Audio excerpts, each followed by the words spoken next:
Yo everybody, Haku of the Tubes here, bringing you my Tower God Chapter 263 review, Season 2, Episode 183, The Dollar Show 11. And it was a great chapter. Pretty much every Tower God chapter is great. It's hard to find a bad one. And it made a lot of progress. Tower God kind of always seems like it's moving at a steamrolling just pace. And there were a lot of jumps in, like, back and forth between different groups of characters. That's normal for Tower of God, but I kind of like that because it helps the pacing. I feel like you get a little of each character instead of having to go back and see what other characters are doing during certain time periods. So I think it keeps it moving at that fast pace that it has. But this one started with Viol, Yeon, Darrow, and Hanul, and they were heading through their pipe that Bomb had moved to connect to the other pipe, taking their shortcut, and they start to see the red liquid that we know is from Anna's soul-absorbing or soul-melting pot thing that Boro destroyed in the last chapter. And Yeon still thinking to herself, like, should she call Bomb now or still Viol? Which is a little late for that because she's been with him for probably close to 200 chapters at least by now. Nah, maybe not that much, but pretty close. So she asks Bomb if he's nervous because she doesn't think she's ever really seen him nervous. He's normally the just brave, stoic-ish leader. And he answers yes, but he answers yes with a smile, kind of still seems like he's hiding his feelings a little bit. And from that and what Bam's thinking and the thought bubbles, it seems like he knows how dangerous Joaquin is if he gets his power back or becomes one again. So he knows the danger involved, and he's scared, but he's still doing what he needs to do. Then we have a cut after the title card that leads to Yuri and Evan still watching what's going on with Pedro, and we get the confirmation from what Yuri says that they can't really see all of what's happening. They're just sort of seeing what FUG wants them to see put on the screens. So I think the most they saw was outside of the pipes. They see the big white light from when Joaquin absorbed the other three siblings. Evan's suspicious during this time, though, and he just has the look on his face like normally Evan does in a lot of the situations, where I think that Evan knows a lot more than Yuri does. It makes sense because I'm pretty sure he's ranked a couple hundred places higher than her. But Evan's suspicious of who Joaquin really is and why FUG would have anybody competing with the Slayer nominee. For a short time, we skip back to Joaquin after the fusion, having a little speech to Daniel, and his design always looked cool, but his design after the fusion I think was even cooler, especially the confidence that he had and the way he spoke with Daniel. Going back to Akka, Boro, and Sachi's group, we find out Akka's still alive, but he's pretty injured, which leads me to think we're probably going to have a recovery period sometime soon, since Bomb has lost some allies like Muntari and Hongjo. But the ones he has, a lot of them are still injured, and there are injured people on Joaquin's team too, like Angel, who got fried, or Elliot, even though he doesn't seem all that injured. So I think we're going to be having a break soon. Not a break in the manga, but a small 2-3 chapter arc that's going to be a break for the characters. With Akka's group, we still don't know names for the bald guy or the lolly in the Bane mask, so their importance is just questionable to me. We find out that Joaquin's power isn't really so much connected to him having all the siblings as it is a completely separate thing, but he needs all of his siblings fused into him to get to it. He then goes in to talk about how he wants to absorb all the souls on the train, including Daniel's, and he talks about how he's going to take Rowan's soul, bring it back, and absorb it again.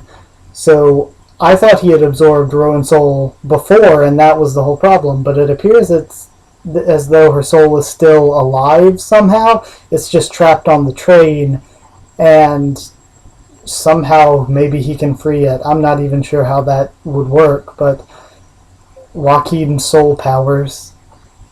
It's at this point that we had the really cool scene with Joaquin stabbing Daniel in the chest with his sword, and all the panels of Joaquin and his sword always look great, and the art was, though it wasn't the best I've ever seen in Tower of God for this chapter, but it was really good. It was well made, like every chapter, but it wasn't a huge special deal. When we see Daniel get stabbed, we also see that the Sachi and Boro team come rolling in, and they're worried about Daniel, so it's nice to see that they still care for him as a teammate, even though he's on the other side, so to speak. But we've all kind of known from the beginning that Daniel was more of an anti-hero, good guy type antagonist, and Daniel's really been one of my favorite antagonists through the entire series, just because of his role in Revolution Road, and leading up into the Dollar Show arc has been just great. Joaquin also says that he doesn't want to deal with Sachi and Boro in person, and he acts like he's doing it because he's confident or he knows something, but it leads me into a theory I have about Boro that I might make a video on. And also, I mean, who would want to deal with Sachi? We've seen Sachi fight now against Anna, and that was only a small bit of his powers. And they've even said that among the D-rank regulars in the area, he's in the top 3 most powerful. Next, Joaquin had his deal where he offered to let Daniel go if Akka, Sachi, and Boro all agreed to give up their lives, which Sachi agreed to, but Joaquin shot it down. But something that was glossed over when they were doing all that was this was the first time in panel that I ever remember we see Sachi's eye unveiled, and it's a cool looking just white eye, but I thought it was weird but interesting how they glossed over it when him missing an eye has been kind of a noticeable character detail. Another cool thing about Joaquin's speech when he was doing the whole deal thing with Daniel was how he connected it to how Rowan sacrificed her lives to help everybody on the train, so this would be like them doing as Rowan did before them and sacrificing their lives to save Daniel and the others. But of course, before anything really bad happens, Bomb shows up to save the day, but I don't think that we're going to get very much of that next chapter, because I think the next chapter is going to be very much about Khun's team, because at the end we saw Khun, Ryun, and Danwa get trapped between the mysterious teammate of Joaquin and Kasano, and Yura and Rachel. And I'd kind of seen that coming for a while now, because I think that this round's going to end before Bomb and Joaquin can really fight. It's going to end because Khun just gets outnumbered and loses, or something that Rachel pulls over on him to progress the plot. Then after this round ends, like before we get the Bomb and Joaquin fight, I'm seeing that 2 or 3 chapter deal where, like it was in the final round of the workshop battle, where they just take a break, the characters have to rest between rounds, we get some talking plot, and maybe Daniel switches sides, we see some of the characters heal up, they maybe mourn for some of the ones that died during this round, and then after that we'll move into round 3 where I'll say we'll probably get a lot of the final fighting between the 2 teams, I would think. And as for the last sibling we haven't seen yet, last week's chapter we got a view of Joaquin's 4 siblings that he absorbed into himself, and there was one in the shadows, Vicente, Anna, and then one in a pink shirt that looked like it may have been another sister. I think it's actually pretty likely that the one in the shadows is David, since we haven't seen him yet, and then that leaves it open for a David reveal later. Maybe him and Wangnan do something from inside of Joaquin. Maybe Wangnan's the one who ends up taking him down in the end. I'm not sure, but I just think that the one that looks like a girl in the pink shirt kind of almost looks like Kun.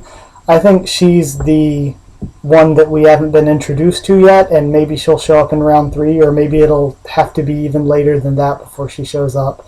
Or it could be a guy, who knows, SIU does that a lot with guys you think are girls, girls you think are guys. To end this, I really did think it was a great chapter, don't get me wrong, and as much as I want to give every chapter of Tower God a 5 out of 5, this wasn't like the best chapter that I've ever seen in Tower of God, and it wasn't even really one of the better ones, even though it was still great. So overall, I think I'm going to have to give this one a 4 out of 5 for the week. So Dollar Show 11, 4 out of 5. Like the video if you liked it, and subscribe if you want to help me out and see all the videos that I make as soon as they come out.